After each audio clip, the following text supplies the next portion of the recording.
Success అవ్వాలని అందరూ కోరుకుంటారు. కానీ మీరు సక్సెస్ అయ్యే అవకాశం ఎంతుందో మీకు తెలుసా? ఎందుకంటే సక్సెస్ అయ్యే మార్గం సరళ రేఖ కాదు. ఆ దారిలో ఊహించని మలుపులు, అడ్డంకులు ఎన్నో ఉంటాయి.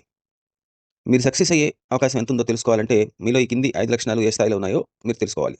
ఈ 5 లక్షణాలు మీలో ఏ స్థాయిలో ఉంటే మీ సక్సెస్ ఆ స్థాయిలో ఉంటుంది. 1 ప్రయత్నపూర్వక ఆశావాదం. పరిస్థితులన్నీ అనుకూలంగా ఉన్నప్పుడు ఆశావాదంతో ఉండటం పెద్ద పని కాదు.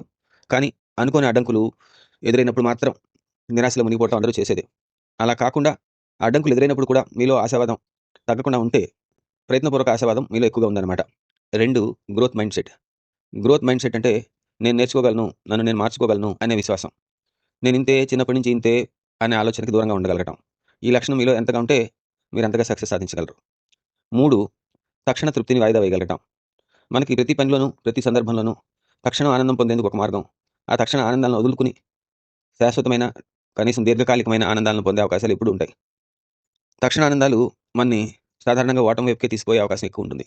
కనుక ఎవరు తక్షణ ఆనందాలని, తక్షణ తృప్తిని వాయిదా వేయగలరో వాళ్ళు సక్సెస్ అయ్యే అవకాశం చాలా ఎక్కువ ఉంటుంది. 4 ప్రణాళికాబద్ధమైన, విచక్షణాయుతమైన సాధన. అంటే నేను కష్టపడుతున్నాను, నేను ప్రాక్టీస్ చేస్తున్నాను అంటే కాదు. ఆ ప్రాక్టీసు ప్లాన్డ్‌గా ఉండాలి. ఆ ఆలోచనతో కూడిందై ఉండాలి. ఇంతకుముందు చేసిన పనిలో ఏం తప్పుంది? దాన్ని మనం ఎలా సరి చేసుకోవాలి? అని ఆలోచించి దానికి తగినట్టుగా మన ప్రాక్టీస్‌ని మార్చుకోవాలి. ఈ డెలిబరేట్ ప్రాక్టీస్ మీలో ఎంత ఉంటే మీరు సక్సెస్ అయ్యే అవకాశం అంత ఉంటుంది. అండ్ ఫైనల్లీ ప్రతిష్ట అనబడే సామాజిక మూలధనం. దీన్ని ఇంగ్లీష్‌లో సోషల్ క్యాపిటల్ అని అంటారు. మనం ఏం చేయాలన్నా సమాజంలో చుట్టుపక్కల వాళ్ళు మనకు చాలా మంది తెలిసుండాలి, మనల్ని గుర్తించాలి, మనల్ని నమ్మాలి.